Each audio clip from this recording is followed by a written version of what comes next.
Bonjour tout le monde, bienvenue à ce nouveau numéro de Parlons Sciences. Aujourd'hui, nous vous présentons un de nos premiers numéros enregistrés portant sur la genèse des roches, présenté par M. Landik Biaye, doctorant en géologie dans la spécialité de la pédologie. Nous vous recommandons de bien nous suivre sur notre plateforme en ligne Parlons Sciences TV. Merci. Merci beaucoup, M. Diop, de l'invitation. Je salue le public et en plus, je salue les chers téléspectateurs. Alors, aujourd'hui, je pense que nous avons un thème très intéressant, un thème qui n'est pas connu par tous et par tout le monde. En même temps, parce que tout simplement, c'est un domaine qui est rare. Généralement, les élèves ou bien les étudiants ne connaissent que la matière vivante, mais alors ce que nous allons faire aujourd'hui, c'est une matière non vivante. Donc la géologie étudie l'évolution de la Terre, sa genèse jusqu'à arriver ici.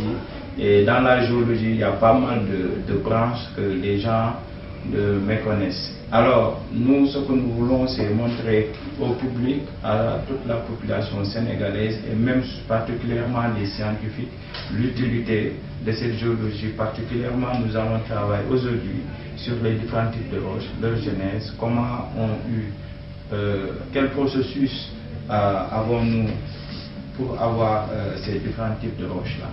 Je m'en vais tout d'abord vous présenter de façon globale les différents types de roches que vous regardez ici. Alors, ce que vous voyez là, ce sont les roches magmatiques. Ces roches magmatiques proviennent d'un magma. Donc, à l'issue de ce magma, il y a formation de différents types de roches. Donc là, vous avez les roches plutoniques. Je vais apporter des détails après. Là, vous avez la roche hypovolcanique. Et là, vous avez une roche volcanique. Alors, à ma droite, ici, vous avez des roches métamorphiques, comme le nom l'indique, ce sont des roches qui se sont métamorphosées. Alors, là, vous avez des roches qu'on appelle les roches sédimentaires au sens large. Alors, je m'en vais pour commencer avec les roches magmatiques. Donc, comment on a eu ce processus jusqu'à avoir ces différents types de roches? Donc, le point de départ, c'est un magma. Donc un magma, c'est un bain silicaté qui est composé de plusieurs différents minéraux. Et ces minéraux-là, particulièrement, nous avons la silice. Et cette silice-là, lorsque ce magma monte, au fur et à mesure qu'il se refroidisse, il y a des formations de ces différentes roches.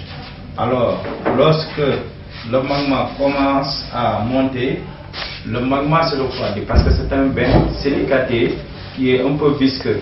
Donc cette viscosité, au fur et à mesure que ça remonte, ça diminue. Donc cette diminution de cette viscosité amène d'un état liquide à un état solide. Donc dès lors que cet refroidissement se fait de façon lente, on a formation de ces différents types de roches. Là, nous avons un granit alcanaire. Là, nous avons un diorite. Généralement, voilà, ça renferme des minéraux qui sont visibles. Donc, dans cette texture, on va dire qu'on a une texture publique. Vous pouvez? C'est quel type de texture? Granit. Voilà, donc c'est une texture granit. Cela veut dire tout simplement que les minéraux sont visibles à l'œil nu. Là, nous avons le quartz qui est là. Là, nous avons les micas blancs ou muscovites. Et là, nous avons le plagioglace, etc. Alors là, généralement, je dis aux étudiants que c'est du Kérexor pour leur permettre de bien comprendre la chose. Parce que tout simplement, c'est différent de cette roche-là qui a beaucoup plus de composition des minéraux essentiels. Alors là, nous avons des minéraux généralement intermédiaires, à savoir les plagioglaces, la biotite, etc. C'est pourquoi là, on peut identifier les minéraux, ça se voit clairement, ce sont des minéraux à texture grenouille. Alors, lorsque le magma remonte aussi, malheureusement nous n'avons pas un tableau pour un petit peu faire un dessin ou bien un schéma pour montrer l'illustration parfaite de cela. Alors, dès lors que le magma qui est en profondeur remonte, il se refroidit lentement et nous allons avoir cette formation-là. Alors, ça c'est en profondeur. il arrive juste avant d'atteindre la surface de la terre, il y a d'autres qui vont se former. Là, c'est l'andésite. Donc l'andésite, on voit nettement que c'est un peu différent parce qu'on a, une texture micro-grenue, ce qui fait que c'est un peu différent de ces deux types de roches-là. Enfin, lorsque le magma arrivera à la surface de la Terre, ça va sortir à partir d'un volcan. Donc c'est ça qui va donner ce basalte-là. Donc cette basalte, il y a une inclusion d'olivine, le minéral qu'on appelle l'olivine. Ces basaltes-là, ce sont des basaltes vésiculaires. Pourquoi vésiculaires? Parce que tout simplement, lorsque le magma sortait, du volcan, etc., c'est tombé dans l'eau. Donc avec les réactions chimiques avec l'eau, ça donnait des petits pores, c'est pourquoi des vésicules, c'est pourquoi on les appelle des basaltes vésiculaires ou pierre-ponge. Généralement, lorsque nous allons chez nous, nos grands-pères ou bien nos grands-mères prennent ça pour nettoyer leurs pieds. Alors, après avoir fait les roches magmatiques, je vais en venir avec les roches sédimentaires. Alors, pour les roches sédimentaires, ce sont des roches qui sont exogènes, qui se forment à la surface de la terre. Et ces différents types de roches, on l'appelle les roches sédimentaires au sens large. Pourquoi on dit au sens large? Parce que tout simplement, nous avons des roches sédimentaires au sens strict et d'autres types de roches qu'on appelle les roches résiduelles comme la latérite. Pourquoi sens large et sens strict? Parce que tout simplement, après l'avancement des études, les gens ont pu détecter que le processus ou bien la procédure de formation de ces différents types de roches sont différents. Dès lors que vous avez une roche qui affleure à la surface, cette roche-là subit ce qu'on appelle une altération ou bien une érosion. Donc après cela, la roche va se fragmenter. Et ces fragments-là vont être transportés, puis déposés dans un bassin qu'on appelle, soit c'est dans l'eau, soit c'est sur la terre, etc. C'est ça qu'on appelle un bassin sédimentaire. Alors pourquoi cette latérite, on ne peut pas les insérer dans les roches sédimentaires au sens large? Parce que tout simplement, ils n'ont pas subi de transport. C'est pourquoi on les appelle les roches résiduelles. Donc ce sont des résidus. Après la fragmentation de la roche, l'altération, ils ne se sont pas déplacés, ils ne se sont pas transportés, ils sont restés sur place. Alors pourquoi cette couleur rouge? Cette couleur rouge est due au fait qu'il y a une oxydation. L'oxydation avec le fer donne forcément une couleur qui est rouge. Alors là, ce sont les roches sédimentaires au sens large. Là, c'est une roche résiduelle différente de ces roches-là. Alors, pour les roches sédimentaires au sens large, nous avons les roches chimiques qui sont là, les roches biochimiques qui sont là, et les roches détritiques qui sont là. Alors, pourquoi on dit chimique, biochimique et détritique? C'est très simple. Pourquoi? Parce que si on parle de roches biochimiques, là on a un calcaire coquillé. Donc ces roches biochimiques ont subi dans le processus de formation, ils ont subi, ou bien il y a la présence de micro-organismes. C'est pourquoi on dit biochimique. Donc bio c'est la vie, chimique c'est chimique. Alors, donc il y a la présence des micro-organismes qui ont participé à la consolidation, à la diagenèse de cette roche pour donner celui-là. Donc pour donner celle-là.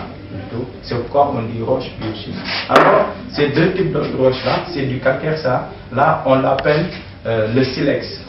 Donc, le temps des zones de caverne, les gens ont utilisé ça pour faire du feu. Donc, lorsqu'ils frottaient sur ça, ça donnait du feu. Alors, bon, je pense que ce sont ces premiers géologues-là, les premiers hommes étaient des géologues, ils ont découvert ce silex. Et après les études approfondies, on a pu savoir que ces silex-là n'est autre que des roches sédimentaires qui sont totalement chimiques. Alors, si nous avons eu un petit peu de l'acide, on pourrait démontrer en quoi ces roches sont chimiques ou biochimiques. Parce que tout simplement, ils font réaction avec l'acide. Ils vont faire une effervescence. Alors, je pense qu'on va terminer avec les roches métamorphiques. Les roches métamorphiques, ce sont des roches préexistantes. Ils existaient déjà, mais ils vont subir l'influence de la température et de la pression.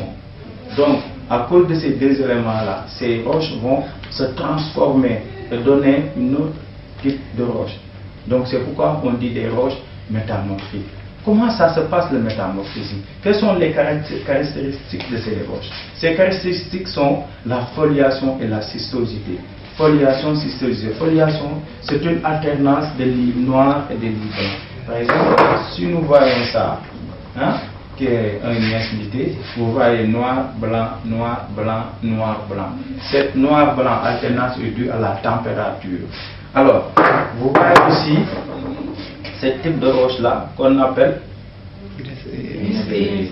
inesféée. Pourquoi? Parce que tout simplement nous avons des yeux, une forme d'œil. C'est pourquoi on dit des guinées œillées. Généralement on dit guinées ou nièce parce que tout simplement on a une foliation qui se matérialise par des couleurs alternées, noir, blanc, noir, blanc. Ces noir, blanc n'est autre que des minéraux clairs et des minéraux sombres. C'est pourquoi on dit noir, blanc ou bien des nièces.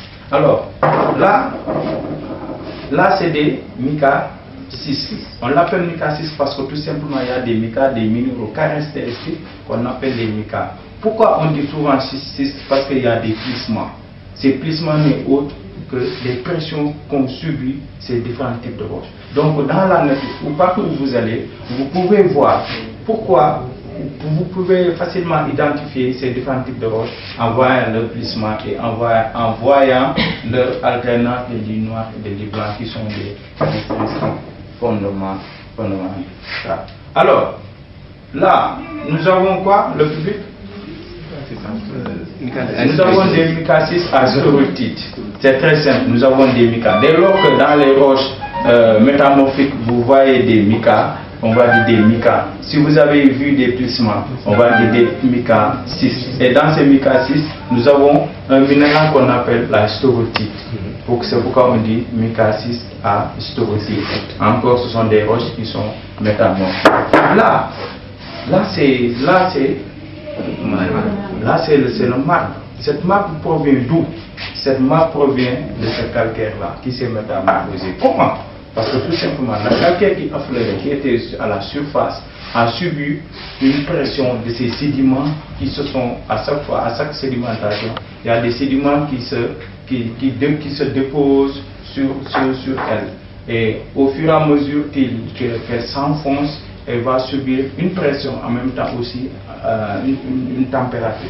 Ce qui fait qu'à un moment donné, par processus, ça va donner d'abord un 6, après 6, ça va donner un mica 6, après un mica 6, ça va donner un nièce. Donc, on appelle nièce mica 6. La différence généralement, c'est au niveau de la température et de la pression. On va terminer par cet échantillon qu'on appelle le quartzite. Cette quartzite aussi, c'est une roche. C'est une roche métamorphique qui provient du grec. Donc, c'est une roche métamorphique qui provient de la transformation de ce grès. Donc, cette transformation de ce grès a donné ceci. Donc, de façon visible, vous voyez qu'ils ont des traits de ressemblance, mais là, la différence, c'est quoi? Généralement, les roches métamorphiques sont broyées, ils sont pas jolis à voir. On peut dire qu'ils sont pas jolis. Parfait. Donc, voici l'économie de ce que je voulais vous présenter. Merci chers abonnés d'avoir suivi ce numéro avec M. Landing Biaye, doctorant en géologie. Continuez à nous suivre sur nos pages Parlons Sciences Sénégal. À bientôt pour un prochain numéro.